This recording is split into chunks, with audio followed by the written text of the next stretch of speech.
महाशिवरात्रि। इस नाम को सुनते ही मन में शिव पार्वती के विवाह का उत्सव जाग उठता है। पर क्या ये रात सिर्फ एक विवाह की सालगिरह है?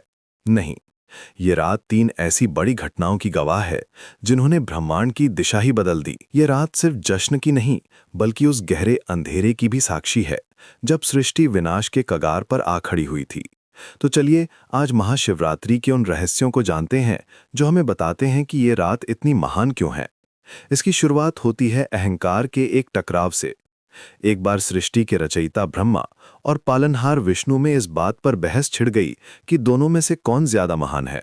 मैं महान हूं, नहीं, मैं तुमसे ज्यादा महान हूं। उनका अहंकार इतना बढ़ गया कि पूरा ब्रह्मांड कांपने लगा। तब उनके बीच एक विशाल अनंत अग्निस्तंभ प्रकट हुआ। उस स्तंभ का ना कोई आदि था, ना कोई अंत। तभी एक आकाशवाणी हुई कि जो भी इस स्तंभ का सिरा खोज लेगा वही महान कहलाएगा। विष्णु ने एक सूअर का रूप लिया और नीचे की ओर पाताल लोक में चले गए, जबकि ब्रह्मा हंस बनकर ऊपर आकाश की ओर उड़ चले। हजारों साल बीत गए, पर दोनों में से कोई भी उस स्तंभ का अंत नहीं खोज पाया। विष्णु ने लौटकर अपनी हार मान ली, लेकिन ब्रह्मा ने झूठ बोल दिया। उन्होंने कहा कि उन्हें स्तंभ का ऊपरी सिरा मिल गया है। जैसे ही उन्होंने ये झूठ बोला, उस अग्नि स्तंभ से भगवान शिव प्रकट हुए। उनके साथ ही काल भैरव भी प्रकट हुए और उन्होंने झूठ बोलने के दंड के रूप में ब्रह्मा का एक सिर काट दिया। ब्रह्मा और विष्णु का अहंकार टूट चुका था। उन्होंने शिव की पूजा की। जिस विधि से उन्होंने पूजा की उसे ही आज हम रुद्राभिषेक कहते हैं। शिवलिंग पर जल चढ़ाना उसी अग्नि स्तंभ को शांत करने का प्रतीक है। अब बात करते हैं दूसरी घटना की, जो हमें बताती है कि इस रात भक्त जागते क्यों हैं। ये कहानी है समुद्र मंथन की। जब देवताओं और असुरों ने अमृत के लिए समुद्र मंथन किया, तो अमृत से पहले हलाहल नाम का भयानक विष निकला। उस विष की गर्मी से पूरी दुनिया जलने लगी। देवता, दानव, इंसान सब तड़पने लगे।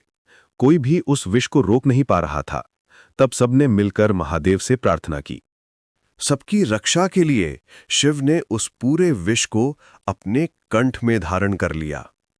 विष इतना शक्तिशाली था कि उनका गला नीला पड़ गया और उनका शरीर जलने लगा।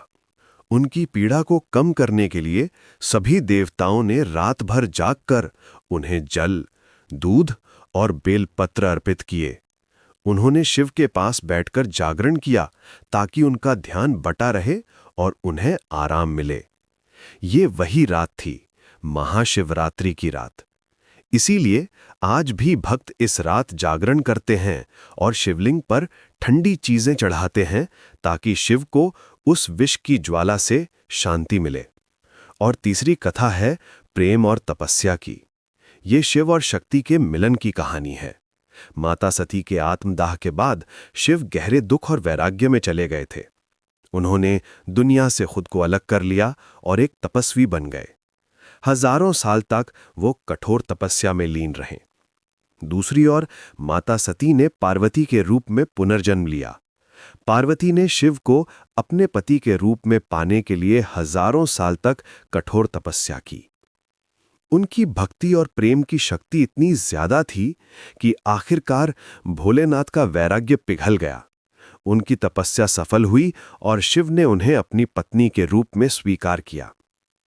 इसी महाशिवरात्रि की पावन रात को वो बैरागी शिव फिर से दूल्हा बने और शिव का शक्ति से मिलन हुआ। ये रात प्रेम की विजय का प्रतीक है।